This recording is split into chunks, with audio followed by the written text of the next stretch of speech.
किसी शहर के रेलवे स्टेशन पर एक भिखारी रहता था। वह वहां आने जाने वाली रेलगाड़ियों में बैठे यात्रियों से भीख मांगकर अपना पेट भरता था। एक दिन जब वह भीख मांग रहा था तो सूट बूट पहने एक लंबा सा व्यक्ति उसे दिखा। उसने सोचा कि यह व्यक्ति बहुत अमीर लगता है, इससे भीख मांगने पर यह मुझे जरूर अच्छे पैसे देगा। वह उस लंबे व्यक्ति से भीख मांगने लगा।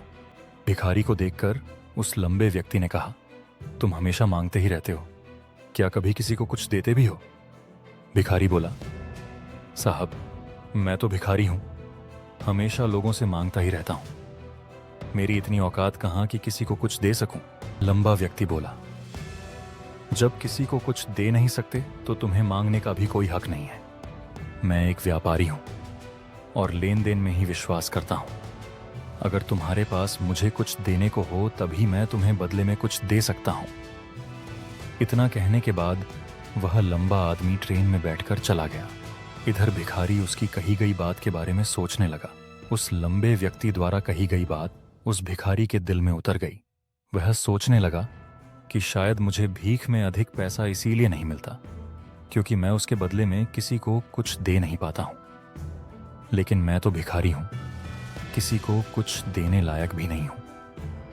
लेकिन कब तक मैं लोगों को बिना कुछ दिए केवल मांगता ही रहूंगा? बहुत सोचने के बाद उस भिखारी ने निर्णय किया कि जो भी व्यक्ति उसे भीख देगा उसके बदले में वह भी उस व्यक्ति को कुछ जरूर देगा। लेकिन अब उसके दिमाग में यह प्रश्न चल रहा था कि वह खुद भिखारी है तो भीख के बदले में वह दूसरों को क्या दे सकता है। इस बात को सोचते हुए 2 दिन हो गए, लेकिन उसे अपने प्रश्न का कोई उत्तर नहीं मिला था। तीसरे दिन जब वह स्टेशन के पास बैठा हुआ था तभी उसकी नजर कुछ फूलों पर पड़ी जो स्टेशन के आसपास के पौधों पर खिल रहे थे। उसने सोचा, क्यों ना मैं लोगों को भीख के बदले कुछ फूल दे दिया करूं। उसको अपना यह विचार अच्छा लगा और उसने वहां से कुछ फूल तोड़ लिए। अब वह ट्रेन में भीख मांगने पहुंचा। अब जब भी कोई उसे भीख देता तो उसके बदले में वह भीख देने वाले को कुछ फूल दे देता। उन फूलों को लोग खुश होकर अपने पास रख लेते थे। अब भिखारी रोज फूल तोड़ता और भीख के बदले में उन फूलों को लोगों में बांट देता था। कुछ ही दिनों में उसने महसूस किया कि अब उसे बहुत अधिक लोग भीख देने लगे हैं। वह स्टेशन के पास के सभी फूलों को तोड़ लाता था। जब तक उसके पास फूल रहते थे तब तक उसे बहुत से लोग भीख देते थे। लेकिन जब फूल बांटते बांटते खत्म हो जाते तो उसे भीख भी नहीं मिलती थी। अब रोज ऐसा ही चलता रहा। एक दिन जब वह भीख मांग रहा था तो उसने देखा कि वही लंबा व्यक्ति ट्रेन में बैठा है जिसकी वजह से उसे भीख के बदले फूल देने की प्रेरणा मिली थी। वह तुरंत उस व्यक्ति के पास पहुंच गया और भीख मांगते हुए बोला, आज मेरे पास आपको देने के लिए कुछ फूल हैं, आप मुझे भीख दीजिए तो बदले में मैं आपको कुछ फूल दूंगा। उस लंबे व्यक्ति ने उसे भीख के रूप में कुछ पैसे दे दिए और भिखारी ने कुछ फूल उसे दे दिए। उस लंबे व्यक्ति को बात बहुत पसंद आई। वह बोला, वाह क्या बात है, आज तुम भी मेरी तरह एक व्यापारी बन गए हो। इतना कहकर फूल लेकर वह लंबा व्यक्ति अपने स्टेशन पर उतर गया। लेकिन उस लंबे व्यक्ति द्वारा कही गई बात एक बार फिर से उस भिखारी के दिल में उतर गई। वह बार बार उस लंबे व्यक्ति द्वारा कही गई बात के बारे में सोचने लगा और बहुत खुश होने लगा। उसकी आंखें अब चमकने लगीं। उसे लगने लगा कि अब उसके हाथ सफलता की वह चाबी लग गई है जिसके द्वारा वह अपने जीवन को बदल सकता है।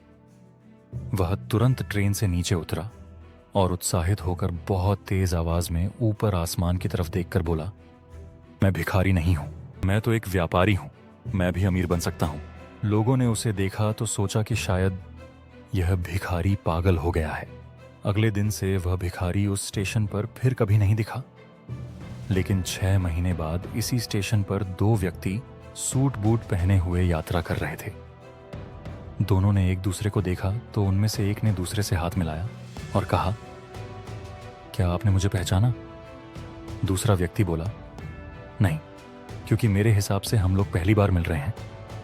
पहला व्यक्ति बोला, नहीं, आप याद कीजिए, हम पहली बार नहीं बल्कि तीसरी बार मिल रहे हैं।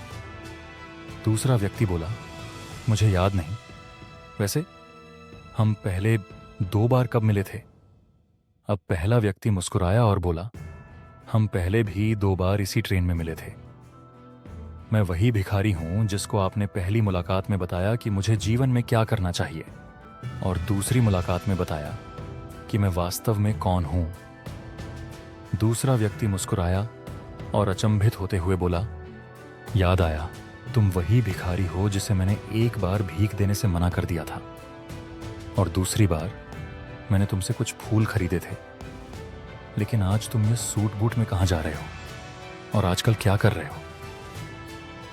तब पहला व्यक्ति बोला, हाँ, मैं वही भिखारी हूं, लेकिन आज मैं फूलों का एक बहुत बड़ा व्यापारी हूं, और इसी व्यापार के काम से ही दूसरे शहर जा रहा हूं।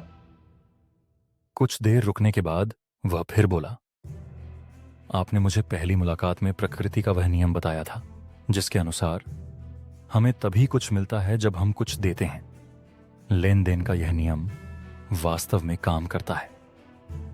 मैंने ये बहुत अच्छी तरह महसूस किया है, लेकिन मैं खुद को हमेशा भिखारी ही समझता रहा। इससे ऊपर उठकर मैंने कभी सोचा ही नहीं। और जब आपसे मेरी दूसरी मुलाकात हुई, तब आपने मुझे बताया कि मैं एक व्यापारी बन चुका हूं। अब मैं समझ चुका था कि मैं वास्तव में एक भिखारी नहीं, बल्कि व्यापारी बन चुका हूं। मैंने समझ लिया था कि लोग मुझे इतनी भीख क्यों दे रहे हैं, क्योंकि वे मुझे भीख नहीं दे रहे थे, बल्कि उन फूलों का मूल्य चुका रहे थे। सभी लोग मेरे फूल खरीद रहे थे क्योंकि इससे सस्ते फूल उन्हें कहाँ मिलते। मैं लोगों की नज़रों में एक छोटा व्यापारी था, लेकिन मैं अपनी नज़रों में एक भिखारी ही था। आपके बताने पर मुझे समझ आ गया कि मैं एक छोटा व्यापारी हूं। मैंने ट्रेन में फूल बांटने से जो पैसे इकट्ठे किए थे, उनसे बहुत से फूल खरीदे और फूलों का व्यापारी बन गया। यहाँ के लोगों को फूल बहुत पसंद हैं, और उनकी इसी पसंद ने मुझे आज फूलों का बहुत बड़ा व्यापारी बना दिया। दोनों व्यापारी अब खुश थे।